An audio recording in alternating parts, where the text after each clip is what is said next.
Je prévoyais d'enlever mon patron et d'extraire les données directement de son cerveau. La capsule de sauvetage est devenue incontrôlable. Elle a été sérieusement endommagée, mais mon patron s'en est sorti indemne. Il n'a pas perdu une seconde et a ordonné au droïde de sécurité d'évacuer tout le monde à proximité. Le robot est sorti et a lancé un appareil. L'explosion a projeté mon coéquipier au sol. Il a braqué son arme sur moi, mais j'ai réagi plus vite.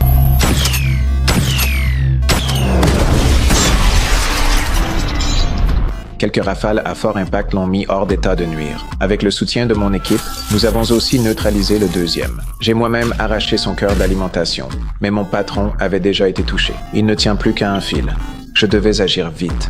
J'ai commencé à copier les données de son cerveau sur place. Mais une fois le téléchargement terminé, les données étaient complètement illisibles. Nous n'avions pas le temps de comprendre ce qui s'était passé. Des renforts militaires se rapprochaient.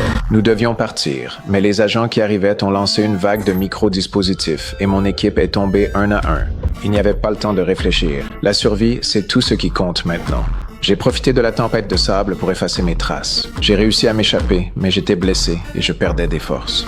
Je ne pouvais pas risquer d'aller à l'hôpital, alors je suis allé voir la seule personne en qui j'avais confiance. Freya, mon premier amour, une infirmière. Je ne voulais pas qu'elle me voie dans cet état. Elle a été choquée, mais elle m'a quand même aidé à me soigner. Le lendemain matin, je lui ai tout raconté. Puis j'ai vu une petite fille sortir de la pièce du fond. C'est là que j'ai compris. Freya avait une famille maintenant. Je suis resté figé. Je ne savais pas quoi dire. Je me suis simplement levé et j'ai commencé à partir, mais elle m'a arrêté. Elle m'a dit que sa fille avait un cancer, que le seul espoir se trouvait sur Elysium. Elle m'a supplié de les emmener avec moi, mais j'arrivais à peine à m'occuper de moi-même.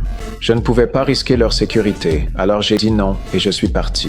Ce que je ne savais pas, c'est qu'à peine après mon départ, ce type barbu et ses hommes ont fait irruption chez elle. Pendant ce temps, j'ai retrouvé Spider, je lui ai dit qu'il était temps de tenir sa promesse, mais il a répondu que les choses avaient changé. L'armée avait verrouillé le ciel. Tous les robots fouillaient la ville pour me trouver.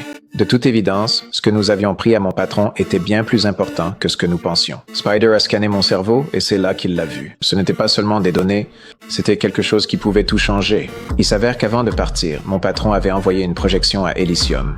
Il était de mèche avec le directeur de la sécurité. Il prévoyait de créer un nouveau code pour contrôler les riches, mais j'ai fait échouer leur plan. Spider a réalisé ce que nous avions. Ce code pourrait réinitialiser le système et permettre aux pauvres de goûter à la vie des riches. Mais déchiffrer le code prendrait 5 jours.